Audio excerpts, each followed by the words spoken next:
الحمد لله رب العالمين والصلاة والسلام على أشرف الأنبياء والمرسلين وعلى آله وأصحابه أجمعين أما بعد أعوذ بالله السميع العليم من الشيطان الرجيم بسم الله الرحمن الرحيم لقد رضي الله عن المؤمنين إذ يبايعونك تحت الشجرة صدق اللہ العظیم وصدق رسولہ النبی الکریم ان اللہ وملائکتہ یصلون علی النبی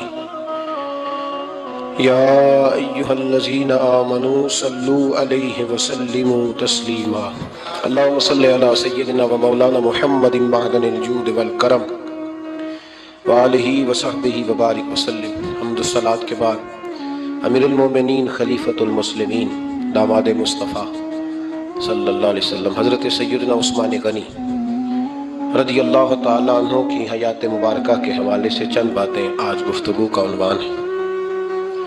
نبی کریم صلی اللہ تعالیٰ علیہ وسلم نے حدیبیہ کے موقع پر 9 ہجری میں عمرے کا ارادہ فرمایا تھا، اور حضور صلی اللہ تعالیٰ علیہ وسلم اپنے کئی سو صحابہ کے ساتھ احرام باندھ کر مقام حدیبیہ پر پہنچ گئے۔ سفیر اس کو بنایا جاتا تھا جو بڑا سمجھدار اور زیرک آدمی ہوتا تھا۔ نبی پاک صلی اللہ علیہ وسلم نے اس موقع پر جس کو اپنا سفیر بنا کے بھیجا وہ حضرت سیدنا عثمان غنی رضی اللہ تعالیٰ عنہ۔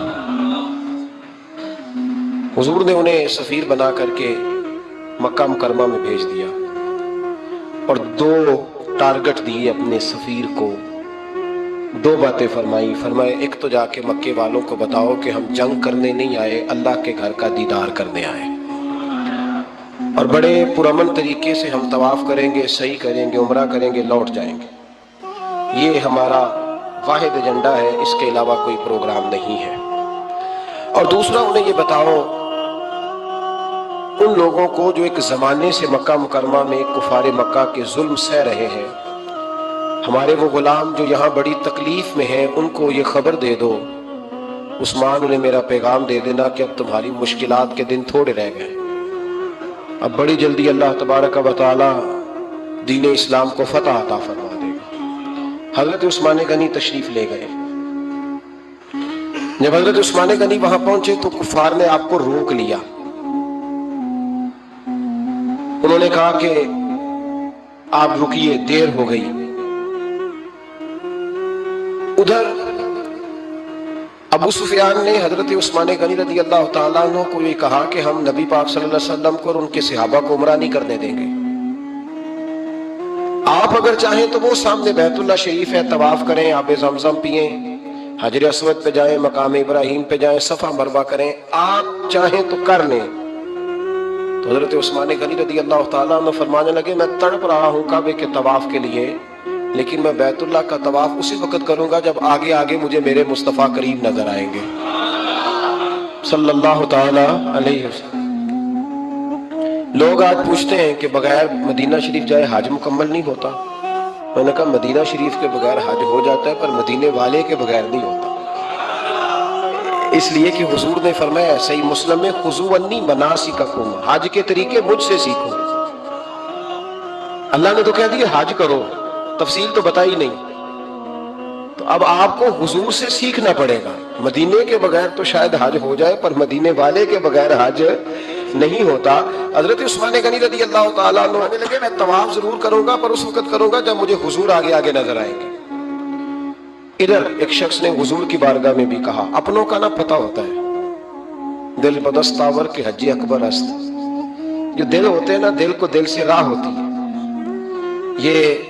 یہ کئی دفعہ جسم علیحدہ علیحدہ ہوتے ہیں پر یہ اکٹھے دھڑک رہے ہوتے ہیں، تو دل کو راہ ہوتی ہے۔ عرض کی یا رسول اللہ صلی اللہ علیہ وسلم عثمان غنی تو طواف کر رہے ہوں گے، صفا مروہ میں ہوں گے، بڑی موج ہوگی، آب زمزم کھول کے پی رہے ہوں گے۔ حضور نے سامنے والے کا چہرہ غور سے دیکھا، فرمایا عثمان کو تم زیادہ جانتے ہو کہ میں زیادہ جانتا ہوں؟ یا رسول اللہ آپ ہی زیادہ جانتے ہیں۔ فرمایا پھر فکر نہ کرو، عثمان میرے بغیر طواف نہیں کرے گا۔ بات ختم ہو گئی، میرے بغیر عثمان طواف نہیں کرے گا، ختم ہو گئی۔ اب کسی نے افواہ پھیلا دی کہ حضرت عثمان غنی کو شہید کر دیا گیا۔ نبی پاک علیہ السلام تک بھی خبر آئی. حضور جانتے تھے.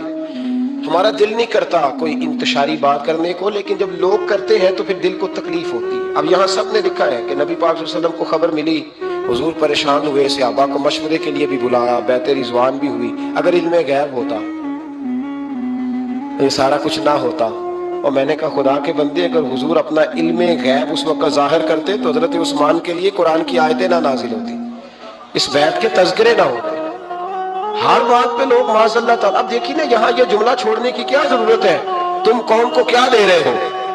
لوگوں کو کیا بتا رہے ہو کہ نبی پاک علیہ السلام اندھیرے میں بیٹھ کے فیصلے کر رہے تھے؟ کیا بتا رہے؟ آج انٹیلیجنس کی رپورٹس بتا دیتی ہیں کہ وہ فلاں کس طرح کا ماحول ہے اور آپ نے کس طرح کرنا ہے، تو تمہیں اپنی خفیہ ایجنسیوں کے مطابق تم فیصلہ کرو تو کہتے ہو ہم بھئی اندھیرے میں فیصلہ نہیں کر رہے ہیں، میری رپورٹ ہے تو فیصلہ کر رہے ہیں. اور نبی پاک علیہ السلام کے بارے میں تم لوگوں کو یہ بتا رہے ہو کہ حضور اندھیرے میں فیصلہ کر دیتے تھے، پتہ ہی نہیں تھا. کس طرح کی بات کرتے ہو؟ میرے محبوب پاک علیہ السلام فرماتے ہیں کہ اللہ تبارک و تعالیٰ نے مجھے اس طرح کا علم عطا فرمایا ہے کہ جو تمہارے ذہن میں ہو مجھ سے پوچھو، میں فوراً تمہیں جواب دوں گا. لیکن لوگ اڑ گئے ہیں، کیا کیا جائے؟ اور عجیب فلسفہ ہے. یہاں بھی گرا لگا دی، پتا ہوتا تو یہ سارا. اور میں نے کہا خدا کے بندے اگر یہ سارا کچھ نہ ہوتا تو پھر یہ آیتیں کیسے نازل ہوتی؟ پھر صبح قیامت تک حضرت عثمان غنی کی عظمتوں کا کیسے پتا چلتا؟ جب خبر ملی نا کہ حضرت عثمان غنی کو شہید کر دیا گیا تو حضور نے صحابہ کو بلایا، فرمایا آؤ میری بیعت کرو. حالانکہ بیعت پہلے ہو چکی، آؤ دوبارہ بیعت کرو. یا رسول اللہ کس چیز کی بیعت کرنی ہے؟ تو نبی پاک نے فرمایا میرے ہاتھ پہ بیعت کرو کہ ہم عثمان غنی کے خون کا بدلہ لیے بغیر یہاں سے جائیں گے نہیں. ہم عثمان کے خون کا بدلہ لیے بغیر یہاں سے جائیں گے. اور حوالہ کسی نے دیکھنا علامہ اسماعیل حقی کا تو میں دکھاؤں گا. جس شخص نے دوڑ کر سب سے پہلے نبی پاک کی بیعت کی وہ مولا علی شیر خدا تھے. کہ یا رسول اللہ جانے نہیں عثمان کا خون کا بدلہ لیے بغیر. سب سے پہلے شیر خدا آگے بڑھے. آج لوگ انہی لوگوں میں اختلاف دکھانے کی کوشش کرتے ہیں، صحیح لا حاصل کرتے ہیں. سب سے پہلے دوڑ کر حضرت شیر خدا آگے بڑھے کا حضور میں بیعت کرتا ہوں. نبی پاک نے صحابہ کے ہاتھوں بیعت ہو رہی ہے. یہ وہ والا واقعہ نہیں جو اس چوک میں پیش آیا تھا، یہ وہ والا واقعہ نہیں جو میرے ساتھ ہوا تھا تو میں آپ کو سنا رہا ہوں. یہ وہ والا واقعہ ہے جو رب کو اتنا پسند آیا کہ اللہ نے قرآن پاک میں بیان فرما دیا ہے. اس کی اہمیت کا اندازہ لگائیں کہ رب کریم کو اتنا محبوب ہے یہ انداز کے قرآن میں بیان کیا. ایک درخت تھا، کانٹوں والا درخت، اس کو شارحین نے لکھا ہے. کچھ لوگ کہتے ہیں بیری کا درخت تھا. نبی پاک درخت کے نیچے بیٹھ کے فرمایا بیعت کرو سارے. کن کے لیے بیعت ہو رہی ہے؟ حضرت عثمان غنی کے لیے. ایک بیعت دین کے لیے ہوئی، قرآن کے لیے ہوئی، حدیث کے لیے ہوئی، اللہ کی توحید کے لیے. اور آج نئے سرے سے بیعت ہو رہی ہے. کس کے لیے؟ بول کے بتائیے. حضرت سیدنا عثمان غنی رضی اللہ تعالیٰ عنہ. اس شخص کی عظمت کا کوئی اندازہ کر سکتا ہے جن کے لیے نبی پاک نے خاص کر کے تخصیص کر کے ایز اے اسپیشل بیعت لی. اور صحابہ نے جب بیعت کی تو اللہ کو اتنی پسند آئی کہ قرآن مجید کی سورہ فتح کی آیت نمبر 18 میں بیان کیا. فرمایا لقد رضی اللہ عن المؤمنین اذ یبایعونک تحت الشجرہ. فرمایا محبوب تحقیق اللہ ان مومنوں سے راضی ہے جو درخت کے نیچے آپ کی بیعت کر رہے تھے. تحقیق اللہ ان سے راضی ہوا ان ایمان والوں سے جو درخت کے نیچے آپ کی بیعت کر رہے تھے. درخت کے نیچے تحت الشجرہ. قرآن مجید کے الفاظ اگر آپ غور کریں گے تو آپ کو حضرت عثمان غنی کی عظمت کا پتہ چلے گا اور اس واقعے کی حساسیت کی آپ کو سمجھ آئے گی کہ بیعتیں تو مسجد میں بھی ہوئی لیکن نام لے کے نہیں کہا محبوب جنہوں نے مسجد میں بیعت کی. نام لے کے نہیں کہا، حالانکہ وہ بیعتیں بھی اللہ کو بڑی محبوب ہے. بیعتیں تو میرے بھائی نبی پاک نے بیت اللہ شریف کے پاس بھی کی، مسجد نبوی میں بھی کی، لیکن یہاں نام لے کر کوئی بھول نہ جائے. کسی نے کہہ دینا تھا کوئی اور بیعت تھی جی، لوگ شرح کر رہے ہیں نا مرد، وہ تو کسی اور کی بیعت. نام لے کے کہا محبوب تحت الشجرہ. وہ جو درخت کے نیچے بیعت ہوئی، وہ جو بیعت درخت کے نیچے ہوئی اور جنہوں نے بیعت کی لقد رضی اللہ عن المؤمنین. تحقیق اللہ ان مومنوں سے راضی ہو گیا. اللہ ان مومنوں سے. صحیح بخاری صحیح مسلم میں صحابہ نے پوچھا یا رسول اللہ اللہ کس طرح راضی ہوا ہے؟ فرمایا آج جس نے میرے ہاتھ پہ بیعت کی ہے رب کریم نے وعدہ کر لیا سب کو جنت عطا فرمائے گا. جنتی ہو گئے سارے. حضرت عثمان غنی رضی اللہ تعالیٰ عنہ کی یہ عظمت یہ شان قرآن پاک نے بیان کر دی کہ حضرت عثمان کے نام پر صحابہ جمع ہوئے. تو اللہ تبارک و تعالیٰ نے اس واقعے کا ذکر قرآن مجید میں فرما دیا۔ میرے عزیز دوستو، حضرت عثمان غنی کو اللہ نے بڑی شان عطا فرمائی، بڑا مرتبہ دیا، بڑے حسین و جمیل، بڑے خوبصورت آدمی تھے۔ دیکھو نا کیا شان ہے حضرت عثمان ذی النورین۔ یہ ذو النورین کا کیا معنی ہے؟ دو نور کون ہے؟ حضور کی دو صاحبزادیاں۔ اعلیٰ حضرت فرماتے ہیں نور کی سرکار سے پایا دوشالہ نور کا، نور کی سرکار سے پایا دوشالہ نور کا، ہو مبارک تجھ کو ذو النورین جوڑا نور کا۔ دو نوروں والے حضرت عثمان غنی۔ ایک بیٹی کا نکاح کیا، وہ وصال کر گئی، تو محبوب نے دوسری بیٹی کا بھی نکاح کر دی۔ یہ جو بیچارے پراپوگنڈے والے ہوتے ہیں نا، یہ پہلے دن سے صرف پراپوگنڈے میں ہی ہے، یہ نہ محب بن سکے نہ محبوب بن سکے۔ ان کا نہ کوئی اپنا ہوا، نہ انہیں کسی نے اپنایا۔ یہ پراپوگنڈے والے ہی ہیں، ساری زندگی چیم گوئیاں، کانوں میں باتیں، اپنا اپنا مزاج ہے نا جی، جس کے حصے میں جو ڈیوٹی آئی۔ کچھ لوگ وہاں بھی منافقین چیم گوئیاں کرنے لگے، دوسری بیٹی بھی دے دی، دوسری بیٹی بھی دے دی، دوسری بیٹی بھی دے دی۔ محبوب کے کانوں تک آواز گئی، فرمایا زیادہ باتیں نہ کرو، میری 40 بھی ہوتی۔ ختم ہو گئی بات، تم 2-3 کی بات کرتے ہو، حدیث مبارکہ کے لفظ ہے، نبی پاک نے فرمایا میری 40 بھی ہوتی، ایک کے بعد دوسری انتقال کرتی رہتی، میں ساری عثمان کو دے دیتا۔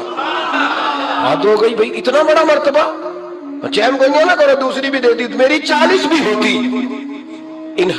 اس حدیث کا ترجمہ یہ ہے کہ محبوب فرماتے ہیں کہ مجھے عثمان پر اعتبار ہی بڑا ہے، مجھے عثمان پیارا ہی بڑا ہے، عثمان غنی کی عظمت ہی بڑی۔ فرمایا میری 40 بھی ہوتی تو میں ساری یکے بعد دیگر حضرت اسامہ بن زید رضی اللہ تعالیٰ عنہ فرماتے ہیں نبی پاک نے اپنی صاحبزادی حضرت رقیہ رضی اللہ تعالیٰ عنہ کا نکاح حضرت عثمان غنی کے ساتھ کیا، تو دونوں میاں بیوی پیارے بڑے تھے، حسین و جمیل بڑے۔ حضرت عثمان بڑے نفیس آدمی تھے، بڑی نفاست تھی، کپڑا سادہ پہنتے تھے، لیکن لوگ کہتے ہیں کبھی ہم نے ان کے کپڑوں پہ دھبا نہیں دیکھا، چہرے پر اتنا سا گرد کا نشان نہیں دیکھا۔ ہمارے ملک میں سب سے زیادہ خرچہ میک اپ کا آتا ہے، پتہ ہے آپ کو جی؟ اب اگلی جو بات کرنی ہے اس پہ اپنے آپ کو وقت کتنا دیتے ہو، سجنے میں، سورنے میں، تیار ہونے میں کتنا وقت لگاتے ہو؟ فرمانے لگے حضرت عثمان غنی اتنا تو ٹائم ہی نہیں ہے کہ اپنے آپ کو دیا جائے۔ تو خبر اتنے پیارے کیسے لگتے ہو؟ فرمانے لگے اپنی وجہ سے نہیں لگتا، حضور کی وجہ سے پیارا لگتا۔ کب وہ کس طرح؟ فرمانے لگے نبی پاک صلی اللہ علیہ وسلم نے ہمیں وضو دیا ہے، فرمایا ایک دفعہ وضو کر کے آئینے کے سامنے کھڑا ہوتا ہوں، یوں لگتا ہے اللہ نے میرے چہرے کو پہلے سے زیادہ نور عطا کر دیا ہے۔ دیکھیں نا، باقی جسم چھپا ہوا ہے اور جو ظاہر ہے اس پر وضو کا حکم ہے۔ ہاتھ ظاہر ہے تو وضو کر لو، پیر پردے سے باہر ہے تو ان کو دھو لو وضو میں، چہرہ پردے سے کپڑوں سے باہر ہے تو اس کو وضو میں۔ تو عثمان غنی فرماتے 5 وضو تو میں تازہ کرتا ہوں، پچھلا ہو بھی تو نئی نماز تازے وضو سے پڑھتا ہوں۔ اور فرماتے اگر میرا قرآن مجید کھولنے کا ارادہ بن گیا تو پھر وضو 6 بھی ہو جاتے ہیں، اور تہجد کے وقت اٹھوں تو 7 بھی ہو جاتے ہیں۔ فرماتے ہیں علیحدہ سے درود پاک پڑھنے بیٹھوں تو پھر 10-11 وضو بھی ہو جاتے ہیں۔ میں وضو کرتا رہتا ہوں تو اللہ تازگی عطا کر دیتا ہے۔ حضرت اسامہ بن زید حضور کے غلام زادے فرماتے میں چھوٹا سا تھا تو نبی پاک کے گھر میں گوشت پکا تو سرکار کو 4 بیٹیوں سے بڑا پیار تھا، حضرت فاطمہ سے زیادہ ہے لیکن 4 بیٹیوں سے بڑی محبت تھی۔ حضرت رقیہ اور جناب عثمان غنی کے گھر میں اسامہ بن زید کہتے ہیں حضور نے مجھے سالن دینے بھیجا، میں چھوٹا سا تھا اور ابھی پردے کی آیتیں بھی نہیں آئی تھی، حکم بھی نہیں آیا تھا۔ کہتے ہیں میں سالن دینے گیا، واپس آیا تو میں نے ان دونوں کو بیٹھے دیکھا تو میں نے اتنے حسین میاں بیوی کبھی دیکھے نہیں تھے، اور میری طبیعت کھل اٹھی۔ فرماتے ہیں جب واپس آیا نا، سرکار نے میرا چہرہ دیکھا، میں نے تو بات کرنی نہیں تھی، حضور نے چھیڑ دی۔ فرمایا میری بیٹی اور داماد کو دیکھ کے آئے ہو؟ یا رسول اللہ دیکھ آیا ہوں۔ فرمایا ایسا حسین جوڑا دنیا میں کبھی دیکھا ہے؟ کہا یا رسول اللہ اللہ کی عزت کی قسم کبھی دیکھا ہی نہیں۔ یہ ظاہری حسن اللہ نے حضرت سیدنا عثمان غنی رضی اللہ تعالیٰ عنہ کو عطا۔ ایک بات میری یاد رکھنا، حسن ظاہر کا نہیں ہوتا، حسن ظاہر کا نہیں ہوتا، ظاہر کا میک اپ ہوتا ہے، حسن ہمیشہ باطن کا ہوتا ہے۔ جن لوگوں کے اندر معصومیت ہوتی ہے ان کے چہروں پہ بھی آئی جاتی ہے۔ کوئی نہیں سمجھ آئی شاید آپ کو۔ اندر اگر بندہ کڑوا ہونا، کسیلا ہو، چہرہ نہیں روشن ہوتا۔ اس کی دلیل حدیث میں موجود ہے۔ نبی پاک صلی اللہ علیہ وسلم سے صحابہ نے کہا یا رسول اللہ اللہ کا ولی کون ہوتا ہے؟ فرمایا جس کا چہرہ دیکھنے سے اللہ یاد آئے۔ تو ولایت کا تعلق دل سے ہے، چہرے سے نہیں۔ ولایت کا تعلق بولیے دل سے ہے, چہرے سے ولایت کا تعلق نہیں ہے. لیکن حضور نے دلیل کیا دی؟ چہرہ دیکھو تو اللہ یاد آئے. گویا محبوب نے فرمایا کہ دل اگر ولی کا ہو تو پھر اللہ تعالیٰ دل کی برکت سے چہرہ بھی نورانی عطا فرما دیتا ہے. چہرہ بھی نورانی. بہت سارے میں نے ایسے بزرگوں کو دیکھا جن کے رنگ گورے نہیں تھے پر نورانی تھے.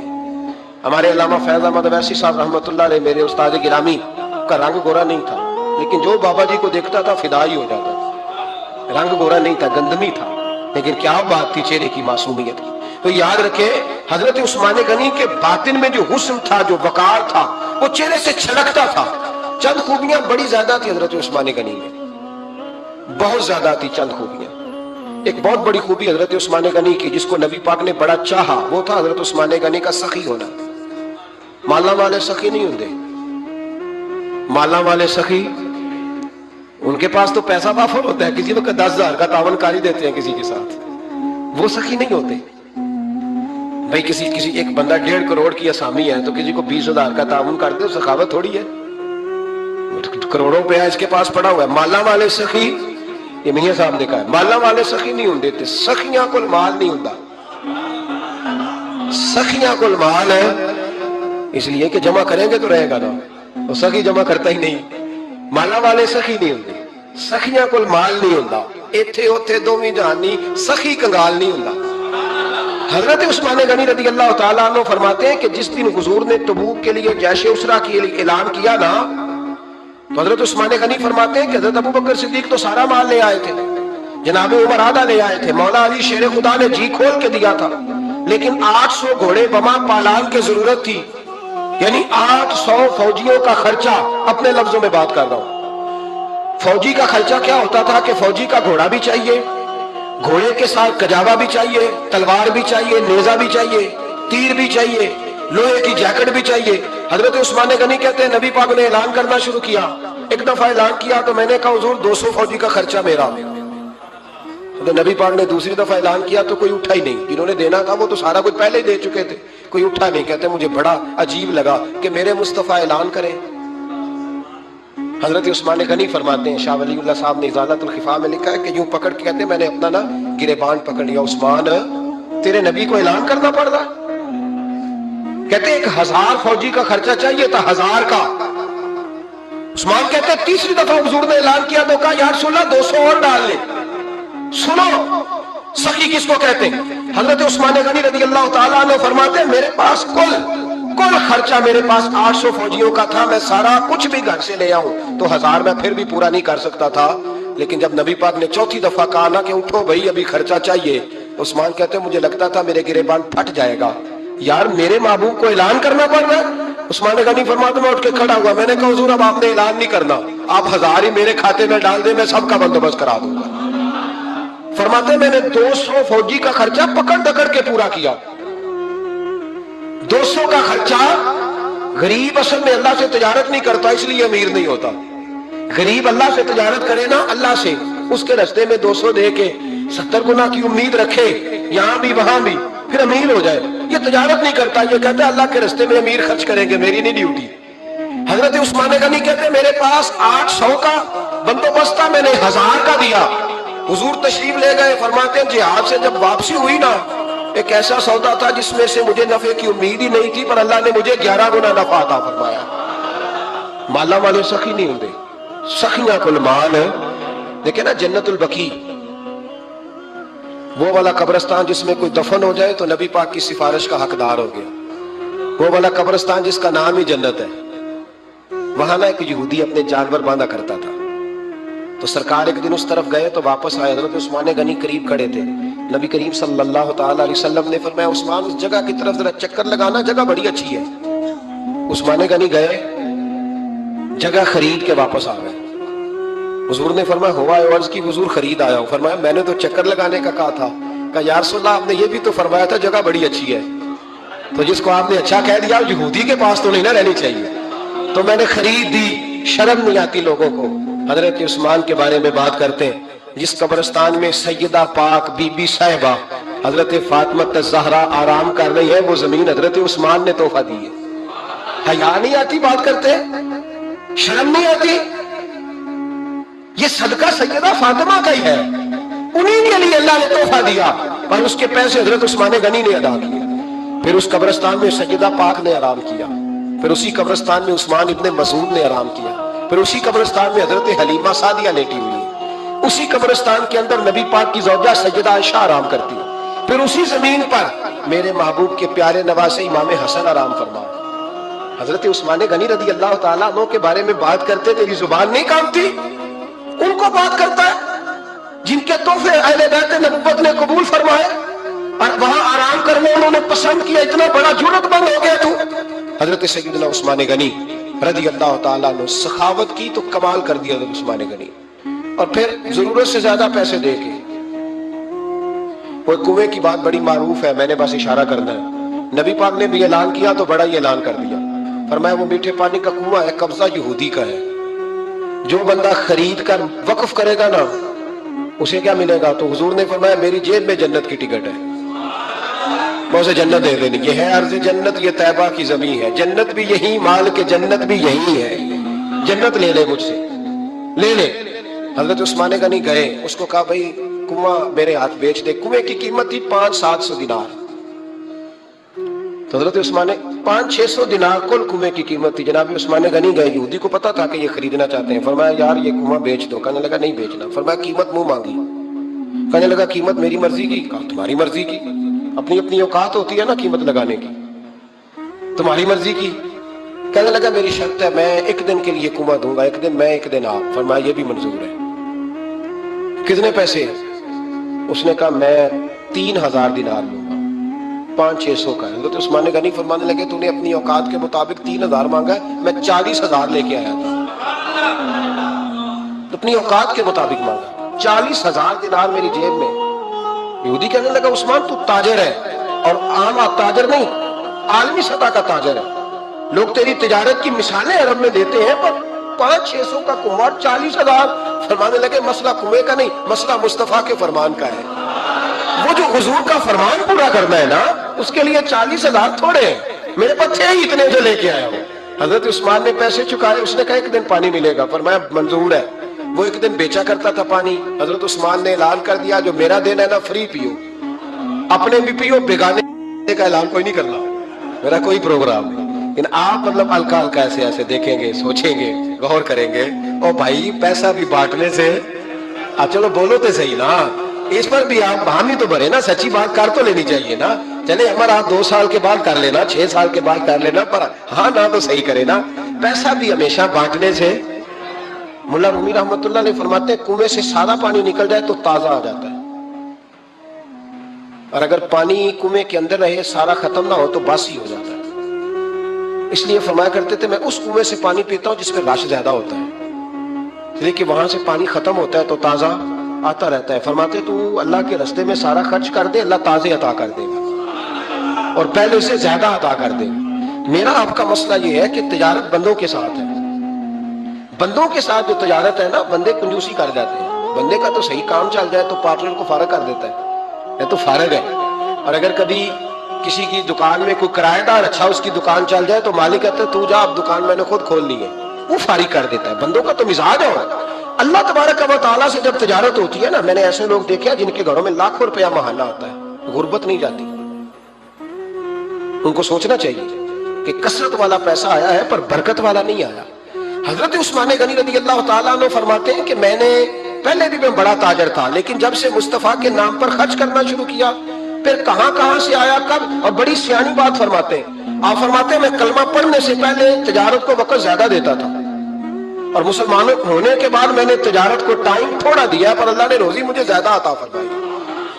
اس لیے برکت پر ہماری توجہ نہیں رہی، غیبی خزانوں پر خیال ہم نے چھوڑ دیا ہے۔ غیبی خزانوں سے جو چیز ملتی ہے وہ زیادہ ملتی ہے، جو مادی ذرائع سے ملتی ہے وہ چیز کم ہوتی۔ حضرت عثمان غنی پر الزام لگا جب آپ کا دور حکومت تھا، یہ یاد رکھیں کہ سب سے زیادہ الزامات حضرت عثمان غنی پہ لگائے گئے۔ جن بندوں کے قد کاٹ زیادہ ہوتے ہیں ان کے خلاف پراپوگنڈے بھی لمبے چوڑے ہی ہوتے ہیں۔ بڑی بڑی بات یاد رکھیں، کہا گیا کہ حضرت عثمان لوگوں کو نوازتے بڑا ہے، بڑا دیتے ہیں حضرت عثمان غنی۔ تو حضرت عثمان غنی فرمایا کرتے تھے حکمران تو میں آج بنا ہوں تو میں تو پہلے بھی بڑا دیتا تھا، وہ کس خزانے سے دیتا تھا؟ آپ جواب دیا کرتے۔ دیکھیں ذرا